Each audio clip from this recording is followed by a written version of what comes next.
पंचरथ शोध संस्थान कुरुक्षेत्र एवं विद्या भारती संस्कृति शिक्षा संस्थान के पदाधिकारी और सभागार में उपस्थित प्रबुद्धजन सभी को मेरा प्रणाम। और ये भाई साहब की वजह से मुझे पहली बार कुरुक्षेत्र आने का अवसर मिला, इसके लिए अतिरिक्त धन्यवाद। जैसा आपने कहा कि जनजातीय मुद्दों पर थोड़ा सा हमारे यहाँ विमर्श की कमी इस वजह से है क्योंकि मैं जिस प्रदेश से आता हूँ, उत्तर प्रदेश या हरियाणा या पंजाब, वहाँ जनजातियों की उतनी ज़्यादा आबादी भी नहीं है। तो जो चीज़ हमारी आंखों के सामने नहीं होती है उसका थोड़ा सा संज्ञान भी हम कम लेते हैं, परंतु देश के पटल पर देखें तो ये एक बड़ी समस्या। जनजाति हमारा गौरव है, हमारे समाज का बहुत महत्वपूर्ण अंग है, परंतु कभी कभी कुछ कुछ समस्याएं भी उत्पन्न होती हैं, जैसा भी हमने लद्दाख प्रकरण में देखा।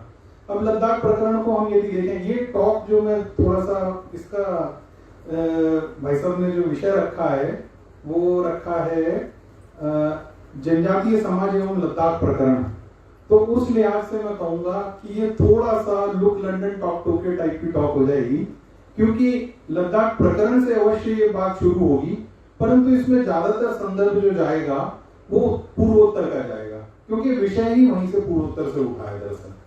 तो अभी हम सब लोगों ने कुछ समय पहले देखा 24 सितंबर के दिन एकदम लद्दाख में खास करके लेह कस्बे के अंदर बहुत बड़े पैमाने पर एकदम से हिंसा भड़की और उस हिंसा में दुखद रूप से 4 लोगों की जान गई। और मोटा मोटी बात तो ये थी कि लद्दाख 370 धारा खत्म होने के बाद से ही और यूनियन टेरिटरी का स्टेटस मिलने के बाद से ही एक अलग राज्य की मांग कर रहा है, और उस अलग राज्य की मांग के साथ ही साथ उनकी एक अन्य मांग जो है वो ये है कि हमको छठी अनुसूची में डाला जाए। तो ये छठी अनुसूची क्या है? देखिए, लद्दाख की जो आबादी है वो 97% के करीब वहां पर जनजातियां हैं, तो उसको ट्राइबल एरिया मानने में किसी को भी कोई गुरेज नहीं है। तो वो बात अपनी जगह पर रही, परंतु छठी अनुसूची, अच्छा हुआ क्या कि जब 2019 में ये 370 हटाया गया, तो उसके बाद national commission for scheduled tribe, उस वक्त नंद कुमार साई जी उसके अध्यक्ष थे, उन्होंने यूनियन टेरिटरी मतलब लद्दाख का दौरा भी किया और वहां एक आश्वासन भी दिया कि आपको 5वीं या छठी अनुसूची के अंदर आप वो प्रेस इंफॉर्मेशन ब्यूरो पर आपको पूरा मिल जाएगा देखने को। उन्होंने ये नहीं कहा कि छठी ही अनुसूची, national commission of scheduled tribe ने बोला कि आपको 5वीं या छठी अनुसूची में कहीं पर जगह मिलनी चाहिए लद्दाख को। तो पहले तो हम ये समझ लें कि 5वीं छठी अनुसूची है क्या, तो और इसकी मूल प्रेरणा क्या है उस पर थोड़ा सा बाद में आ जाएंगे। तो 5वीं और छठी अनुसूची में सबसे बड़ा भेद ये दोनों ही ट्राइबल क्षेत्रों पर लागू होती हैं। छठी अनुसूची जो होती है वो केवल और केवल पूर्वोत्तर, और पूर्वोत्तर में भी वो असम जो प्रांत था, असम जैसा आज हमको दिखता है वैसा असम नहीं था, पहले के भी वो बंगाल प्रांत का भी हिस्सा रहा, ईस्ट बंगाल एंड असम दोनों मिलाकर एक प्रांत रहा। उसके बाद उसमें से मणिपुर और त्रिपुरा ये अलग से ही हमेशा, क्योंकि ये दोनों रजवाड़े थे तो ये हमेशा से उसी रूप में रहे, परंतु बाकी का सारा स्थान कभी कभी कूच बिहार जो आजकल बंगाल के अंदर, वो भी असम के अंदर ही हुआ करता था। और फिर आपका कुछ एक क्षेत्र और थे, जैसे नागा हिल्स हो गया, लुशाई हिल्स जो आज मिजोरम में नागालैंड बन गया, नेपा जिसको आज हम अरुणाचल प्रदेश के रूप में जानते हैं, वो सारा का सारा असम प्रांत के अंदर आता था, असम प्रोविंस होता था। तो उसमें भी सिर्फ और सिर्फ 4 जगहों पर छठी अनुसूची लागू होती है। वो क्यों होती है अपन उसके ऊपर आएंगे। तो इस कारण इसको कहीं दूसरी जगह पर लद्दाख मांगे या कोई और मांगे तो वो तो बहुत अव्यवहारिक जैसी बात है, परंतु और बाकी के सारे क्षेत्रों में 5वीं अनुसूची लागू होती है। ये मैंने जो जगह बताई आपको, एक मिजोरम, एक मेघालय, त्रिपुरा, असम और मिजोरम, इन जगहों पर छठी अनुसूची है। इसके अलावा कहीं पर भी छठी अनुसूची लागू नहीं होती। यहाँ तक के अलग राज्य बनने पर नागालैंड के लिए भी अलग से कॉन्स्टिट्यूशनल प्रोविजन किया गया जिसको 371H बोलते हैं हम, 371A जिसको हम बोलते हैं वो अरुणाचल, उसको अलग से, 371C मणिपुर के संदर्भ में। ये अलग प्रोविजन दिए गए, परंतु उसको छठी अनुसूची में नहीं डाला गया। तो जो लद्दाख डिमांड कर रहा था वो अव्यवहारिक है आज के मौलिक। आप केंद्र सरकार कोई संवैधानिक संशोधन ले आए तो वो एक अलग बात है, संविधान संशोधन के बाद तो कुछ भी वो संभव कर सकते हैं, परंतु इसका एक बैकग्राउंड है कि छठी अनुसूची वहीं पर क्यों लागू हुई, उस पर मैं बाद में आऊंगा। इनमें मूल भेद अपन समझ लें कि पांचवी और छठी अनुसूची का मुख्य भेद जो है वो क्या है। तो मुख्य भेद ये है कि पांचवी अनुसूची के जितने भी क्षेत्र हैं, उसके अलावा जहां जहां पर जनजातियां अच्छी मात्रा में है जिस भी राज्य के अंदर, उन जगहों के कुछ क्षेत्रों को, अब ऐसा है जैसे आंध्र में कुछ क्षेत्रों में जनजातियों की आबादी किन्हीं क्षेत्रों में काफी ज्यादा है, और झारखंड में लगभग पूरा प्रदेश जो है वो जनजातीय उसमें आता है। हिमाचल के अंदर जैसे हम देख लें तो किन्नौर जो है वहां पर थोड़ी सी आबादी जो है कुछ क्षेत्र के अंदर वो है। तो इन एरियाज को राष्ट्रपति के पास एक शक्ति होती है, तो वो अपनी शक्ति से उनको शेड्यूल्ड एरियाज करके डिक्लेयर करता है। तो ये जो क्षेत्र हैं, जो वो 4 जगह मैंने बताई पूर्वोत्तर की, उनके अलावा वो उन पर पांचवी अनुसूची लागू होती है। पांचवी अनुसूची में वो शक्तियां नहीं है जो छठी अनुसूची में हैं। पांचवी अनुसूची में क्या होता है कि उन क्षेत्रों में एक ट्राइबल एडवाइजरी काउंसिल होती है। ट्राइबल एडवाइजरी काउंसिल गवर्नर को रिकमेंडेशन देती है। जिस भी राज्य के अंदर पांचवी अनुसूची लागू हो रही है, उसमें कितने भी क्षेत्र के अंदर हो, पूरे प्रदेश में कितने भी भाग के अंदर हो, यदि उसमें कहीं एक छोटा सा एरिया भी शेड्यूल्ड एरिया में आता है, तो उसके ऊपर उस राज्य की बाध्यता हो जाती है कि वहां पर एक वो ट्राइबल एडवाइजरी काउंसिल बना के रखें। ट्राइबल एडवाइजरी काउंसिल में 20 सदस्य अधिकतम हो सकते हैं, उससे ज्यादा नहीं हो सकते। इन 20 सदस्यों में से 2/3 जो है वो जनजातीय समाज से आने चाहिए। वो जनजातीय वो एमएलए होते हैं जो वहां की ही लेजिस्लेटिव असेंबली में पहले से ही चुनकर आए हुए हैं। तो बाकी के कोई भी गवर्नर अपने हिसाब से मनोनीत कर सकता है जो उनको लगता हो कि इन विषयों में जनजातियों के लिए किसी प्रकार की नीति बनाने में सहायक हो सकते हैं, उनके पास कोई विषय विशेषज्ञता है, तो ऐसे लोगों को भी वहां पर, तो 20 से ज्यादा उसकी संख्या नहीं होती। इसका इन बॉडीज का कोई डायरेक्ट इलेक्शन नहीं होता। ये उसी राज्य के जो एमएलए हैं उसमें से इनकी 2/3 स्ट्रेंथ आती है, और बाकी की जो होती है वो जो मनोनीत सदस्य होते हैं। इसके विपरीत छठी अनुसूची के अंदर वहां पर डिस्ट्रिक्ट काउंसिल्स और रीजनल काउंसिल्स होती हैं। इन रीजनल काउंसिल्स में 30 सदस्य तक हो सकते हैं, और इन सदस्यों का, इन काउंसिल्स का सीधा चुनाव होता है। तो ये जैसे एमएलए एमपी का चुनाव होता है, ऐसे इन डिस्ट्रिक्ट काउंसिल्स का भी चुनाव होता है। और असम के अंदर ऐसी 3 काउंसिल्स हैं, मिजोरम में ऐसी 3 काउंसिल्स हैं, त्रिपुरा में 1 काउंसिल है, मेघालय के अंदर 1 काउंसिल है, और असम में शायद एक अपवाद है बोडोलैंड वाला, जिसके अंदर की 40 सदस्य अलाउ कर दिए। बाकी हर जगह पर 30 सदस्य से ज्यादा नहीं हो सकते, परंतु इन 30 के 30 सदस्यों का चुनाव होता है, और ये चुनाव में खड़ा होने का अधिकार सिर्फ जनजातीय व्यक्ति को होता है, परंतु उस क्षेत्र में जो भी व्यक्ति रह रहा है वोट सब डालते हैं, चाहे वो जनजातीय हो चाहे गैर जनजातीय हो। तो ये एक मोटा मोटी भेद है।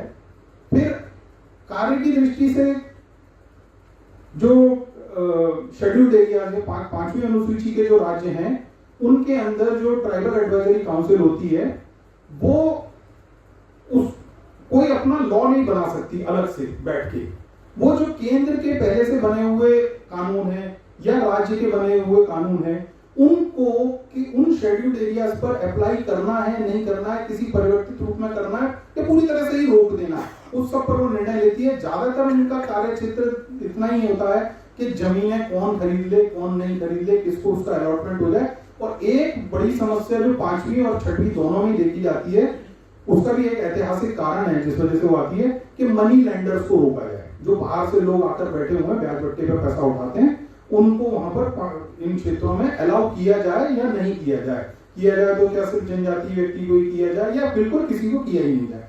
दूसरी तरफ छठी अनुसूची के अंदर वास्तविक शक्तियां हैं, उनके पास रियल पावर्स हैं, जैसे कि वो अपने कानून बनाते हैं, उनके पास जमीनों को लेकर, किस प्रकार से जमीन, फॉरेस्ट एरिया जो रिजर्व फॉरेस्ट जिसको बोलते हैं, उस पर वो कोई कानून नहीं बना सकते, परंतु उसके अलावा कृषि की भूमि और वन की भी भूमि रिजर्व नहीं है तो उसके ऊपर भी वो कानून बना सकते हैं, अपने कानून बना लेते हैं वो लोग। इसके अलावा जो इनहेरिटेंस के लॉज हैं, मतलब सिविल टाइप के जो लॉज होते हैं, डाइवोर्स का जो लॉ है वो अपना बना लेते हैं सारा का सारा। तो उनके पास एक तरीके से लेजिस्लेटिव पावर हो गई। फिर बहुत सारे विषयों पर उनको अपना कानून बनाने की वो होती है, ताकत होती है। उनके पास कार्यकारी शक्तियां होती हैं, एग्जीक्यूटिव भी पावर है, लेजिस्लेटिव पावर है, एग्जीक्यूटिव पावर भी है। तो एग्जीक्यूटिव पावर उनके पास कैसी है कि जैसे स्कूल हो गए, अस्पताल हो गए, सड़कें हो गई, इनका वो स्वयं से निर्माण भी कर सकते हैं और उनका रखरखाव भी वो करते हैं। ये दोनों शक्तियां उनके पास हैं। तीसरी एक बहुत बड़ी शक्ति उनके पास होती है कि उनके पास क्वासी जुडिशियल पावर्स भी होती है। जो भी ऐसा अपराध है, चाहे वो दीवानी का वाद हो, चाहे क्या बोलते हैं फौजदारी का मुकदमा हो, क्रिमिनल या सिविल, दोनों मामलों की वो सुनवाई कर सकते हैं। वो अपने कोर्ट बनाते हैं, ऐसी काउंसिल जो है वो अपने कोर्ट बनाती है और उनमें ऐसा कोई भी वाद हो जिसमें 5 साल से ज्यादा की सजा का प्रावधान ना हो, उसकी वो अपने यहाँ पर सुनवाई कर सकते हैं। उनकी अपील जो है सिर्फ और सिर्फ हाईकोर्ट में हो सकती है। तो उसमें बहुत काफी ज्यादा शक्तियां हैं उनके पास।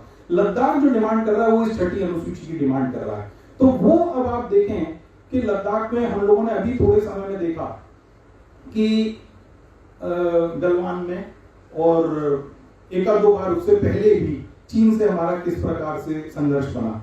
तो वैसी स्थिति में छठी अनुसूची लागू कर देना यानी कि केंद्र अपने हाथ कटाकर बैठ जाएगा। और मान लीजिए वहां पर कोई किसी प्रकार का कानून बन गया है और केंद्र उसको अनुमोदन तो चाहिए, फिर भी उनको गवर्नर का चाहिए, राष्ट्रपति का चाहिए, परंतु नहीं दे रहा। तो एक अभी अपन ने थोड़े समय पहले देखा था तमिलनाडु में जो वाइस चांसलर की नियुक्ति को लेकर एक वाद खड़ा हुआ और बाद में वो उस हाल में पहुंचा जहां सुप्रीम कोर्ट ने गवर्नर को और राष्ट्रपति तक को आदेश दे दिया कि आपको 3 महीने के अंदर अंदर इस चीज का निस्तारण करना, जबकि कॉन्स्टिट्यूशन उसके बारे में कुछ भी नहीं कहता। और जब नहीं कहता तो कुछ सोच समझकर उसको वहां पर रोक कर रखा है। तो ऐसे ही कोई लद्दाख में मान लीजिए किसी ने कोई कानून बना दिया, केंद्र उसको नहीं, तो फिर यहाँ तो बहुत बड़ी लॉबी है, पत्रकारों की लॉबी है, बहुत सारे एक्टिविस्ट्स हैं, न्यायपालिका के अंदर से लोग कहने लगेंगे साहब आपको ना उनको लेजिस्लेटिव पावर दी, उसका क्या मतलब है और आपको उसको क्रियान्वयन क्यों नहीं होने दे रहे, उस कानून को मानने क्यों नहीं रहे। तो ये एक बहुत बड़ी समस्या है। हालांकि एक काम जरूर किया केंद्र ने कि उन्होंने जो मैंने बोला 30 में इनके जो ट्राइबल एडवाइजरी काउंसिल में वहां कोई इलेक्शन नहीं होता, वहां सिर्फ मनोनीत सदस्य होते हैं, उसके बावजूद 2 हिल काउंसिल्स लद्दाख के अंदर बनवा दी केंद्र ने। कारगिल की एक हिल काउंसिल है और लेह की एक हिल काउंसिल है। 30 सदस्यों के उसमें चुनाव भी हो जाते हैं। 85% रिजर्वेशन दे दिया, परंतु कुछ कारण हैं जिनकी वजह से वो छठी अनुसूची आज की स्थिति में तो वहां पर लागू करना संभव नहीं है। परंतु बात यह है कि ये जो छठी अनुसूची को लेके, ये सिर्फ यही नहीं है, ये छठी अनुसूची को लेके जगह जगह पर मांग उठती रहती है। इसके साथ ही एक मांग और आपने अक्सर करके सुनी होगी, inner line permit, ILP. Manipur को बहुत बाद में जाकर आईएलपी मिला, शायद अभी 2016 या कब जाकर उनको मिला, बाकी मेघालय में उसकी डिमांड होती रहती है। तो ये दरअसल आईएलपी का मतलब होता है एक अपने ही देश के अंदर आपको किसी भूभाग के अंदर जाना है तो आप एक परमिट लेके जाएंगे। आप पहले अप्लाई करेंगे, जैसे मैं नागालैंड जाता हूं तो मैं पहले से वहां 6 दिन 8 दिन पहले एक गवर्नमेंट पोर्टल पर डाल देता हूँ एप्लीकेशन, अपनी फोटो को लगा के, एक प्रिस्क्राइब फीस होती है वो सब भर के, वो जब मुझे मिल जाएगा तो ही मैं वहां जाने के लिए मतलब अलाउड हूँ, नहीं तो मैं नहीं आ सकता। तो ये अपने ही देश के अंदर आपको इनर लाइन परमिट्स चाहिए हो, अपनी ही देश के अंदर कहीं कोई बसने जा रहा है, कुछ किसी निवेश के लिए भी जा रहा है, वो वहां पर रुका हुआ है। ये इस प्रकार की समस्या आई कैसे और ये कितनी व्यवहारिक है या कितनी वांछनीय है, तो ये चर्चा बहुत आवश्यक है।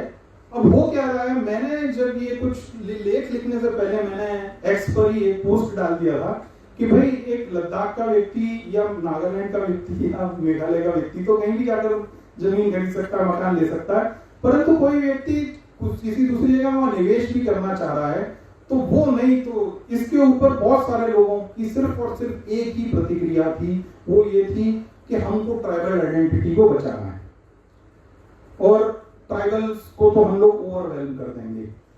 तो ये अभी भाई साहब से भी बात हो रही थी, तो ये इसी प्रकार की मानसिकता से हम क्यों देख रहे हैं लोगों को कि यहाँ से कोई व्यक्ति, मान के चलिए, एक तो लद्दाख जो है वो ऐसा टेरेन है कि वहाँ ऐसा नहीं है कि सरोजिनी नगर बन जाएगा या लाजपत नगर बन जाएगा दिल्ली का, वो इतनी आबादी तो वहाँ, क्योंकि वहाँ सांस लेना दुश्वार है। हमारे आपके जैसे जो 60 प्लस के व्यक्ति हो तो बेचारा वहां से जगह छोड़ के भाग के आना चाहेगा, परंतु किसी कारण से भी अगर वो वहां निवेश करना चाहता है, 10-20 होटल भी बना ले रहे बाहर के, तो उसमें ऐसी क्या आफत है, इतनी कौन सी बड़ी बात है?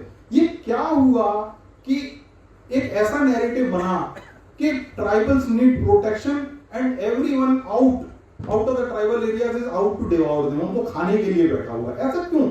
ये तो इसको हम जब समझने का प्रयास करेंगे तब हम जाएंगे कि हमने कुछ नहीं किया, जो अंग्रेजों की नीति थी उसका ही हम अनुसरण करते चले आ रहे हैं, और उसी का ये परिवर्तित रूप है जो आज हमें 5वीं और 6ठी अनुसूची के रूप में दिखाई देता है।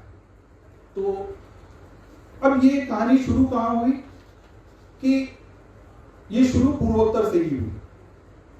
1873 में संभवतः Bengal eastern frontier regulation BEFR करके सबसे पहली बार इनर लाइन परमिट की व्यवस्था की गई उन क्षेत्रों में, पहाड़ी क्षेत्रों को मैदानी क्षेत्रों से अलग रखने के लिए। और उसका घोषित उद्देश्य क्या था?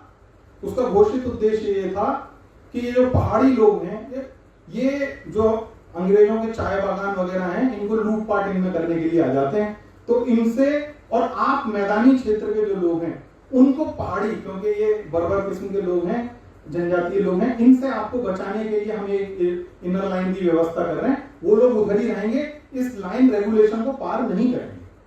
परंतु कुछ ही समय के बाद क्या देखा गया कि उनके आने पर तो कोई रोक नहीं, मैदानी क्षेत्र से जाने वाले व्यक्ति के ऊपर रोक लग गई कि जो मैदानों से जाने वाला व्यक्ति है, ये 1900 के बाद जैसी व्यवस्था शुरू हो गई, तो उनके लिए अब इनर लाइन परमिट का मतलब ये हो गया कि क्योंकि 1897-99 के आसपास आकर जो मीजो ट्राइब्स थी या नागा ट्राइब्स थी, उन्होंने ऐसे प्रकार के सारे हमले बंद कर दिए थे, और वो उनके साथ, अंग्रेजों के साथ कहें या अंग्रेजी मिशनरियों के साथ अच्छी तरीके से घुल मिल गए थे।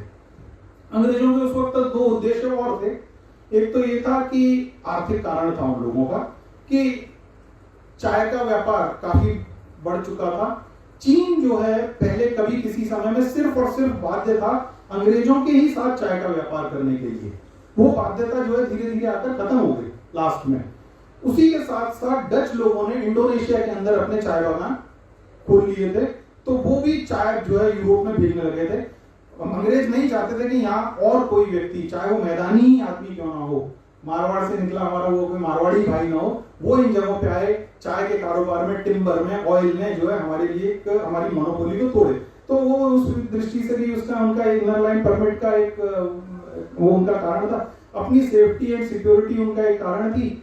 और एक कारण ये भी था कि ये इस क्षेत्र को, क्योंकि ये क्षेत्र जो है उत्तरी बर्मा से लगा हुआ क्षेत्र है, और उत्तरी बर्मा कभी भी पूरी तरीके से अंग्रेजों के कब्जे में नहीं आया।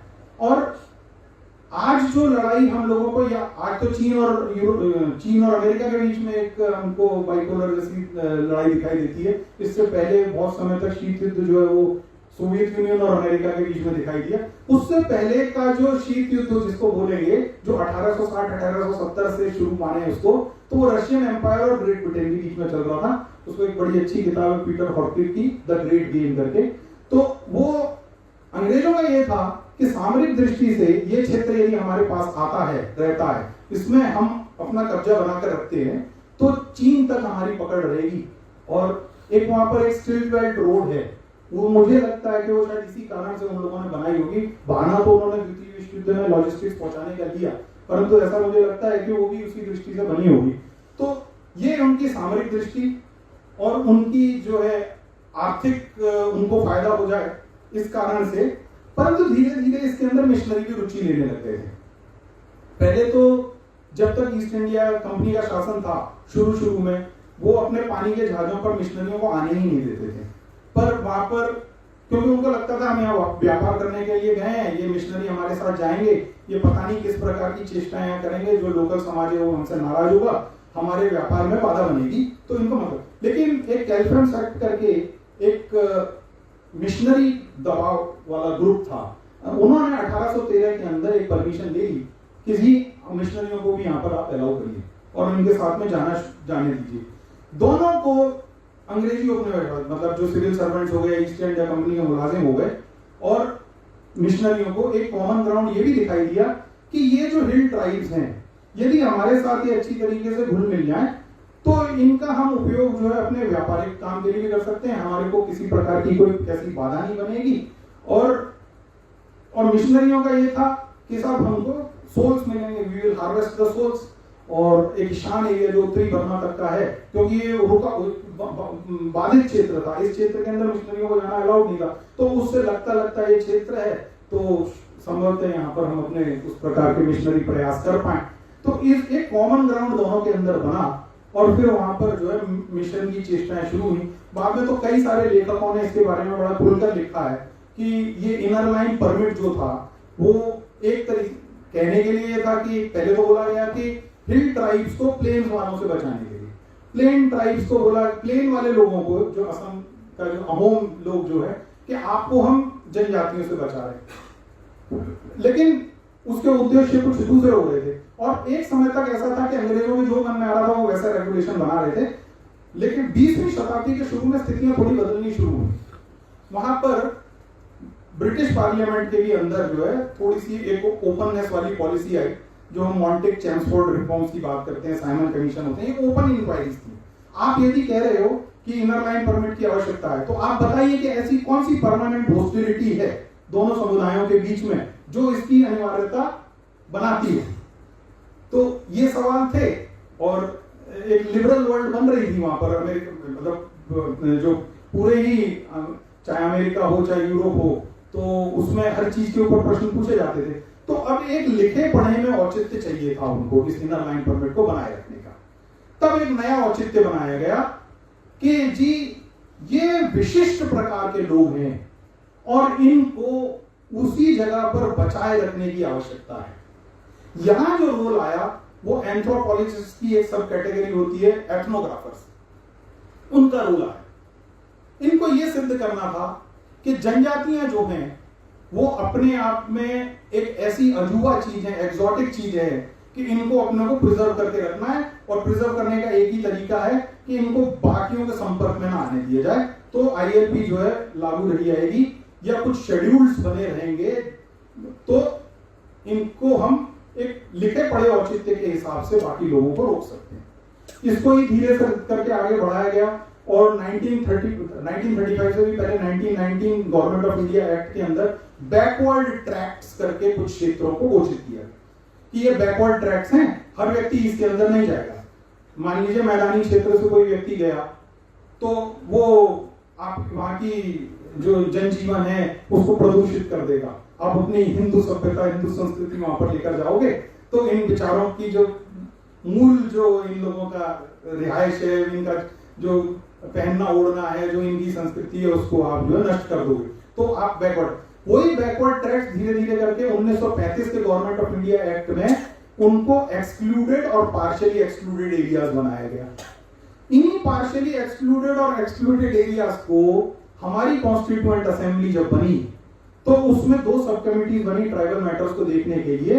तो उसमें से एक कमेटी बनी बोरदोले के नेतृत्व में, गोपीनाथ बोरदोले के नेतृत्व में। वो सिर्फ और सिर्फ असम प्रोविंस से कंसर्न थी, क्योंकि वहां ये मुद्दा एक काफी बड़ा मुद्दा बन चुका था। दूसरी एक समिति जो बनी वो बाकी के भारत के लिए बनी, तो वो अमृतलाल विठलदास ठक्कर जी, ठक्कर पापा के नाम से जो गांधीवादी हैं, बहुत अच्छा काम किया उन्होंने जनजातीय क्षेत्रों में, उनके नेतृत्व में बनी। तो जो बोरदोले कमेटी की सिफारिशें थी जिस क्षेत्र पर लागू होती थी, वो सिर्फ और सिर्फ कंसर्न था उतने एरिया से, तो वहां छठी अनुसूची लागू हुई है।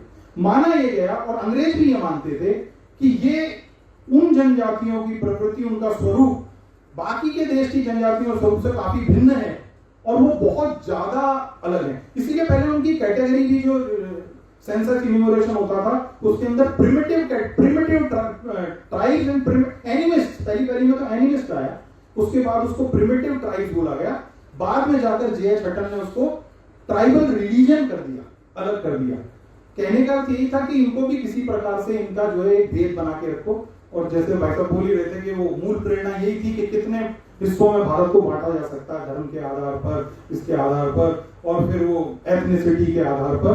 तो ये सब अच्छा, इतने ही बीच में एक और क्या बात हुई कि जिसने इस समाज में एक जनजातीय समाज पूर्वोत्तर का जो है उनको उनके विचारों के अरमानों को एक नया पंख दिया।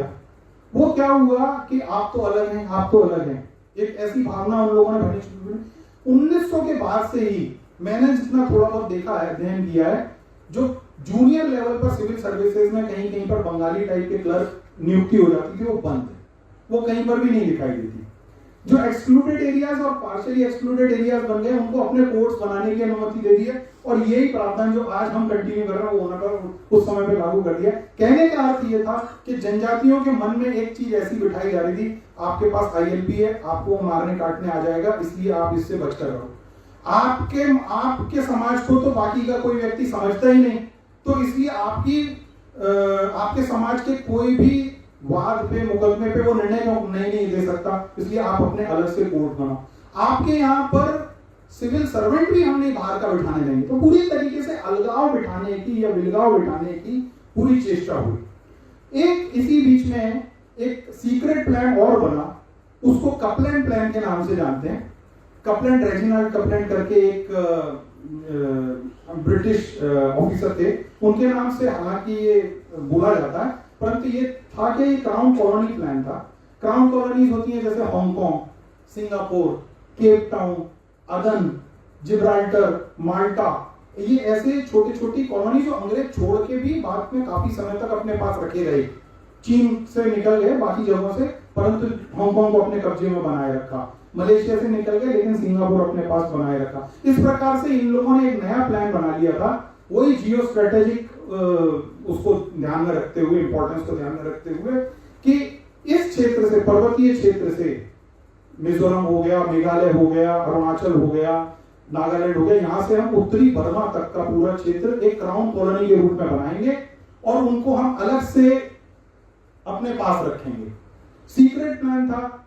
इसको वहां जो असम के गवर्नर जो थे, दो लास्ट के जो गवर्नर्स थे, रॉबर्ट रीड और एंड्रू क्लो, और उनके जो एडवाइजर्स थे वो भी दोनों एथनोग्राफर्स थे, जेपी मिल्स और फिलिप एडम। उन सबने अपने थोड़े थोड़े संशोधन के साथ सबने ये प्रस्ताव जो है दिया, और ये प्रस्ताव ना कुछ परिवर्तित रूप में 1930 से ही जाना शुरू किया। इसका मतलब यही था कि अंग्रेजों की मंशा शुरू से थी कि इस एरिया को जो हम अपने पास, इस प्लान का कांग्रेस को एकदम से लास्ट मोमेंट में उन्होंने कांग्रेस के समक्ष रखा, तो कांग्रेस ने विरोध किया इसका, परंतु ये ट्राइबल्स को जब पता लगा तो उनके मन में फिर एक भाव जागृत हुआ कि जी हमको तो अलग तरीके से समझा जाता है, हमको अलग के रूप में देखा जाता है और हम तो अलग रहेंगे। हमारे पास सबको अधिकार दिया था, आप रजवाड़ों को अधिकार दिया था कि जी आप अपना कोई क्षेत्र चुनना चाहें तो आप चुने। पाकिस्तान के लिए अलग लोगों को वो दिया गया था कि जहां जहां मुस्लिम लीग प्रोविंशियल असेंबली इलेक्शन में जीती है वो पाकिस्तान बन जाएगा, बाकी जगह इंडिया बनेगा। तो इन लोगों के मन में आस जगी कि हमको भी हमारा अलग क्षेत्र मिलेगा। उसने एक अलगाव का बीज जो है वहां पर उसी समय में उत्पन्न कर दिया, और वो अलगाव का खामियाजा हम लोगों को आज तक उठाना पड़ रहा है। हुआ ये कि जहां J.H. हटन, ये बहुत बड़ा नाम है, 1935 का मैंने बोला ना, फिर एथनोग्राफर्स का रोल आ गया, एंथ्रोपोलॉजिस्ट का रोल आ गया। उनका काम ये था बताने का कि जनजातीय लोग किस प्रकार से बाकी समाज के से अलग हैं, और इनको इसी रूप में अगर हमने बचाकर नहीं रखा तो ये जो बाकी का हिंदू समाज जो है इनको लील जाएगा, इनको खत्म कर देगा। तो J.H. हटन साहब ने तो एक 41 के सेंसस में कैटेगरी ही अलग बना दी, ट्राइबल रिलीजन की उन्होंने कैटेगरी में। वो बड़े इस बात के पक्षधर थे कि किसी भी हालत में ट्राइबल्स को हम अलाउ नहीं कर सकते मुख्य धारा के भारतीय समाज के साथ जाने में। इसी नीति को कंटिन्यू किया अनफॉर्चुनेटली नेहरू जी ने। उनके जो बड़े पसंदीदा एक एडवाइजर थे वो भी एक एथनोग्राफर थे, वेलियर एल्विन करके, वो भी हालांकि गांधीवादी व्यक्ति थे, तो वो भी इसी बात के पक्ष थे। हालांकि उनके बारे में कुछ गलत धारणाएं भी हैं, वो शायद इतना समय नहीं है कि उनके बारे में अलग से पूरी चर्चा की जाए। तो वेलियर एल्विन के बारे में, वेलियर एल्विन भी एक मिशनरी के बेटे थे, उनके पिताजी जो है एंग्लिकन चर्च के बिशप थे, लेकिन ऐसा नहीं कि उन्होंने बैठ के जो उन्होंने मतांतरण कराया। उनके पास नेफा का चार्ज था अरुणाचल का, वहीं उन्होंने रामकृष्ण मिशन को और शारदा ट्रस्ट और इतने सारे हम विवेकानंद केंद्र जो उत्तर पूर्व में देखते हैं, वो बैरियर एलिमेंट के कारण हम लोग देखते हैं। तो उनकी ये नीति, परंतु उनके भी नीति में ये था कि इनको अलग रखा जाए, क्योंकि वो उसी थॉट से निकलते हुए चले आ रहे थे खुद, क्योंकि खुद भी वो एक एथनोग्राफर थे। हमारा जो दुर्भाग्य रहा वो ये रहा कि हमने इन नीतियों के ऊपर मौलिक मनन नहीं किया, ये कहेंगे भारतीय दृष्टि से मनन नहीं किया। और ऐसा भी नहीं था कि भारतीय दृष्टि से इस पर चिंतन मनन करने वाले लोग नहीं थे। इस विषय के ऊपर बहुत सारे लोगों ने, खास करके हमारे बीच में अगर कोई सोशियोलॉजी के प्रोफेसर बैठे होंगे तो वो जानते होंगे गोविंद सदाशिव भुरे भारत के समाज शास्त्र के पितामह बोला जा सकता है, सबसे बड़े सोशियोलॉजिस्ट हैं।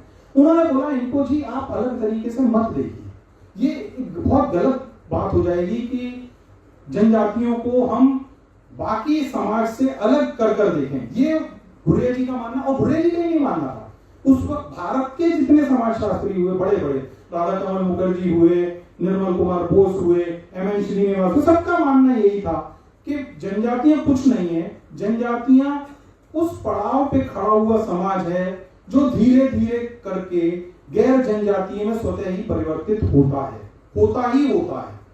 इनके ही आराध्य, इनके ही पूजा स्थल बाकियों के पूजा स्थल बनते हैं जब उनको व्यापक स्वीकार्यता मिलती है, तो ऐसा ही होगा। अब मैं उत्तर पूर्व का ही उदाहरण दूं तो हम सब लोग कामाख्या से परिचित हैं।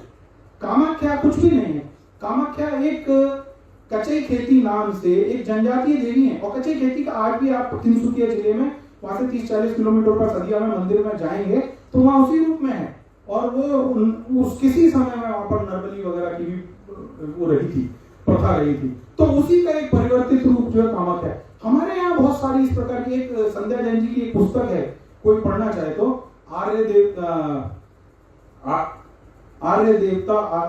आर्य देवता, जो छोटे जन समूहों के, जो छोटे जनजातियों के जो छोटे छोटे देवता थे, वो ज्यादा स्वीकार्यता मिलने पे, अब जैसे हमारे खाटू श्याम जी हैं, ये खाटू श्याम जी जनजाति उसी से निकले हुए हैं, तो आपको हर जगह पर इस प्रकार के उदाहरण मिल जाएंगे। तो ये भुर्रे जी का मानना था कि भाई ये समाज धीरे धीरे करके वहीं पहुंचेगा, ये कहीं नहीं जाएगा, ये हिंदू मत में ही परिवर्तित होगा। इसको आप क्यों एक बिना बात का अड़ंगा लगा रहे हैं या एक नए दृष्टिकोण से देख रहे हैं, ये हिंदू समाज का ही हिस्सा है। तो ये एक, परंतु हमारी समस्या रही कि हमने इसको जो है उस रूप में नहीं देखा। कॉन्स्टिट्यूएंट असेंबली में इसके ऊपर डिबेट चली, बहुत सारे लोगों ने इसके ऊपर आपत्ति जताई। एक रोहिणी कुमार चौधरी असम से ही कॉन्स्टिट्यूएंट असेंबली के सदस्य थे, उन्होंने बड़ी पीड़ा के साथ इस बात को कहा कि क्यों आप इन सब लोगों को हमसे अलग करना चाहते हैं, इतने समय तक तो हमको इन्हें हम अपने साथ आत्मसात करने का मौका नहीं मिला, है ना। अब आप आगे बीच में, अच्छा हुआ भी है, आप थोड़ा सा जो भी पूर्वोत्तर से परिचित हो तो मैं आपको बताऊं कि जो मेइतेई समाज है हम लोगों का मणिपुर का, वो शांतिदास गोस्वामी जी करके एक संत, वैष्णव संत गए थे, उनके ही प्रभाव में वो वैष्णव बना, नहीं तो मेइतेई भी एक जनजाति थी। ऐसे इसी प्रकार असम की जो कचार जिला है या जो उत्तरी असम है, जो वहां के मोरन लोग हैं, जो वहां के सोनोवाल कचारी हैं, नीचे दिमासा लोग हैं या पोडो भी लोग हैं, ये सारे भी लोगों के अंदर वहां श्रीमन शंकर देव करके एक संत हुए 1400-1500, जिन्होंने एक सरना धर्म की शुरुआत करी।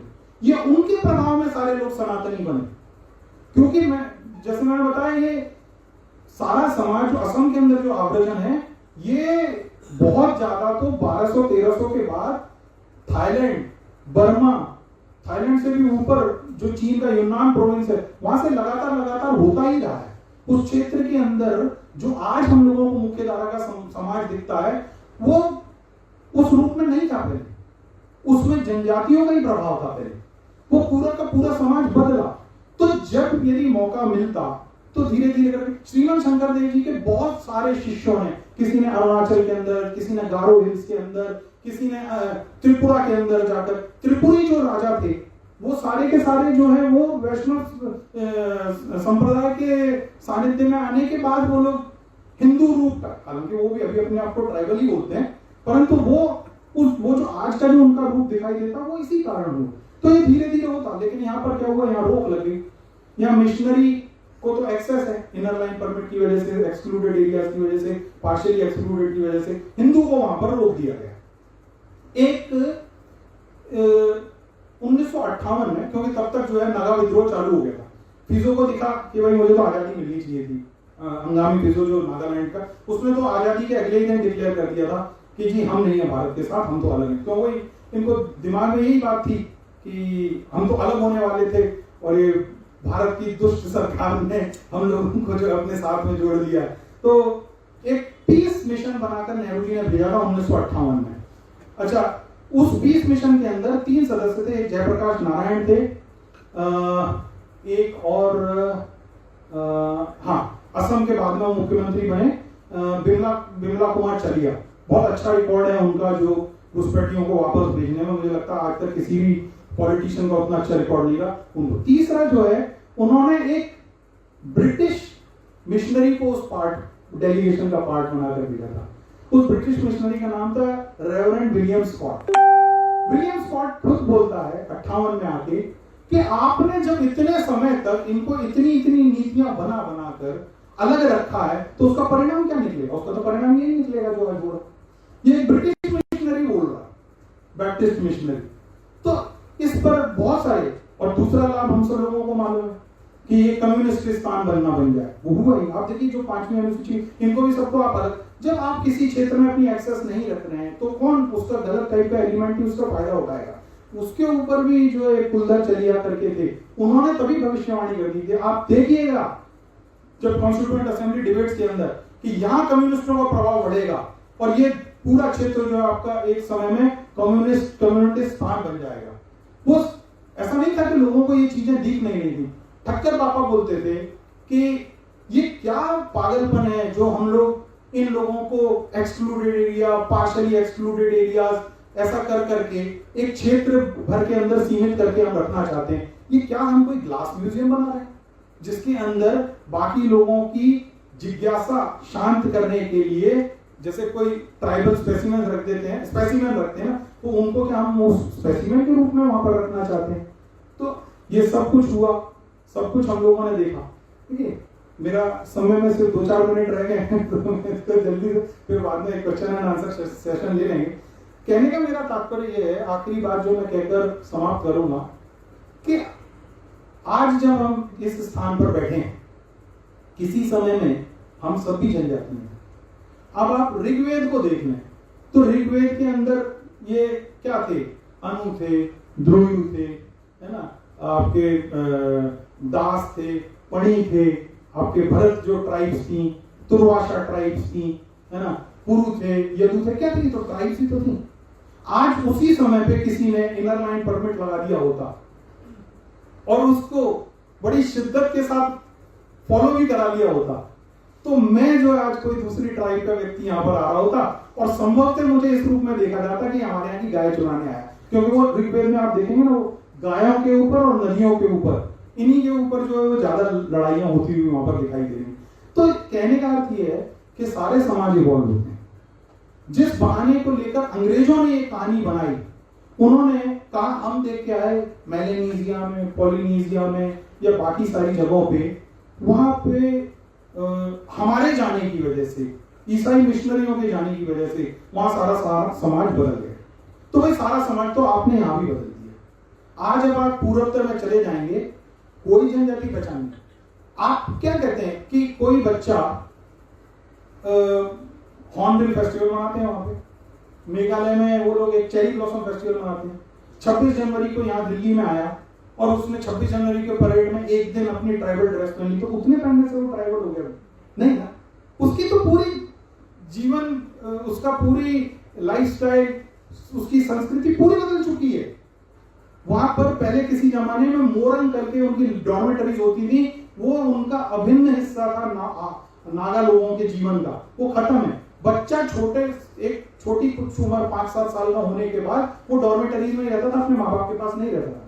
वो सारे बुजुर्ग उसको वहां पर पाला करते थे। वहां राइस बियर करके बनने की वो थी, वो राइस बियर एक अभिन्न हिस्सा था। आज सब वाइन पी रहे हैं वहां पर जो। तो कहने का अर्थ ये है कि वो पूरी 1-2 दिन आप किसी वो एक कॉस्ट्यूम पहन के चले आते हो अपनी, तो वो तो बच्चे लोग हमारे जाते हैं ना पहनने उसको क्या बोलते हैं सर, वो फैंसी ड्रेस, वो एक फैंसी ड्रेस हो गया आपका।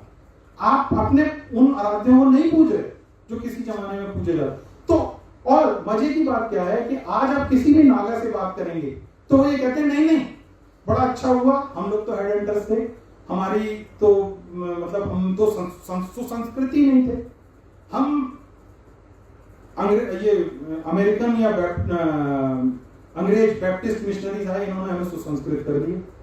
क्या वो बात वही हुई जो गुरु जी कह रहे थे कि ये उस पड़ाव पे खड़े हैं जहां से इनकी उन्नति होनी ही होनी। दिशा कौन सी मिलेगी वो उस बात से निश्चित होगा कि किसके साथ उनको जाने दिया जाए, किसके साथ उनको जुड़ने दिया जाए। वहां सारा का सारा जो रोक लगी वो हमारे समाज के लिए रोक लगी, वो दूसरे समाज के लिए रोक नहीं लगी। तो ये पूरा का पूरा मुद्दा है, मतलब नट शेल के अंदर इनर लाइन परमिट्स हो जाए, 6 शेड्यूल हो जाए, 5th शेड्यूल हो जाए, हमारी भी प्रयास, सरकारों को प्रयास करने चाहिए कि इस चीजों से, और उससे भी पहले हम लोगों को स्वयं से जनजातियों के साथ में मिलकर एक बात करनी चाहिए कि भाई आपको you need all the perks, all the benefits of modern day development, but जो आपका आज का स्ट्रक्चर है वो अलाउ ही नहीं करता ना।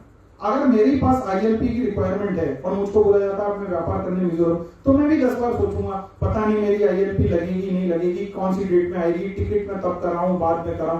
तो इन सारी समस्याओं की वजह से वो चीजें रुकती हैं, डेवलपमेंट हिंडर होता है। फिर आप सरकार कितना पैसा, केंद्र ही जो है कितना पैसा, आज हो क्या रहा है हम देखने में ये आ रहा है कि 5वीं या 6वीं अनुसूची जितने भी क्षेत्रों में लगी है, झारखंड तो इतना नेचुरल रिच रिसोर्स प्रदेश है, परंतु सारा कुछ जो है केंद्र के फंड से ज्यादातर वहां पर चल रहा, वो आप उसका ना तो खुद बेनिफिट ले पा रहे, जनजातीय समाज उसका कोई बेनिफिट नहीं ले पा रहा, सिर्फ इस कारण कि आपने जो पुराने जमाने के हिसाब बना रखे। Verrier element by the way जो थे, वो जो नेफा पे जिनको एडवाइजर बनाया था नेहरू जी ने, वो ये उनकी एक संकल्पना थी कि इनको नेशनल पार्क्स बना कर, वो एक्सक्लूडेड एरिया अगर तो शायद मैंने उस लेख में भी लिखा था कि ये जो 5वीं और 6वीं अनुसूची है ये कुछ नहीं है, ये वेरियर एलिमेंट के नेशनल पार्क। आप सभी आए, आपने इतने रुचि से इस टॉक को सुना, आप सभी का बहुत बहुत धन्यवाद।